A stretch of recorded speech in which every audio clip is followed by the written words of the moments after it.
6.5%. That is your mortgage rate right now, and it is not moving. You check it every couple of weeks. Bankrate, Zillow, that little rate widget on your phone. You keep expecting it to drop. The Fed is supposed to be cutting, right? Things are supposed to get better, but the number barely moves. And nobody is giving you a straight answer about why. So let me show you what is actually holding it in place. The biggest foreign holder of US government debt is not China, it is Japan. $1.225 trillion, according to Treasury data from January 2026. That is trillion, with a T. Japanese banks, pension funds, insurance companies, they have been buying American bonds for decades. Massive, steady, reliable demand. That demand is one of the things that kept US yields from going even higher.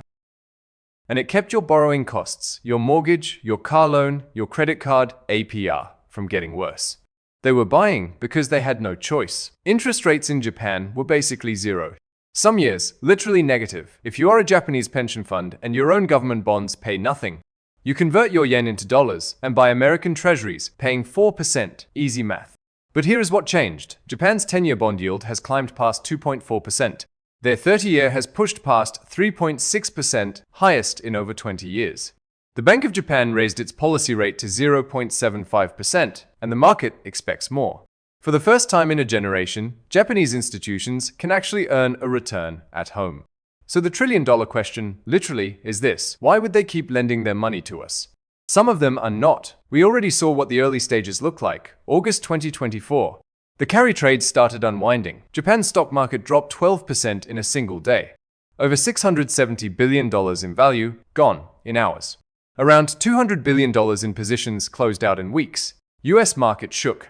Volatility spiked. And that was just a preview. That was the tremor. Now think about what comes next. If Japanese institutions pull back even a fraction of that $1.225 trillion, there are fewer buyers for US Treasuries. Fewer buyers means yields go up.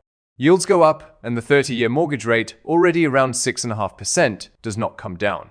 Maybe it goes up. One extra point on a $400,000 mortgage adds roughly $260 a month.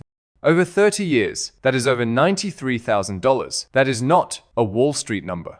That is your money. That is the vacation you will not take, the car you will not replace, the retirement you will push back by 3 years. And here is the part nobody wants to say out loud. The US cannot exactly pressure Japan to keep buying. We have our own problems. The federal government paid $970 billion in interest in fiscal 2025. That is more than the entire defense budget. In 2026, it crosses $1 trillion. We need buyers just as badly as Japan needs to stop being one. How much is your rate right now? Have you been waiting for it to come down? Drop it in the comments. I want to see how many of you have been watching that number and wondering why. I do not know if this ends with a slow adjustment or a sudden correction. Nobody does, but I know this. The rate on your mortgage is not set in a vacuum. It is connected to a decision being made right now in Tokyo by people you have never heard of, about a bond market you have never thought about. And that connection is not going away. Next time you check that rate widget, and you will look at it differently. Ask where the buyers are. Ask who used to show up with $1 trillion and whether they still will. The answer is 6,700 miles away, and it is just getting started.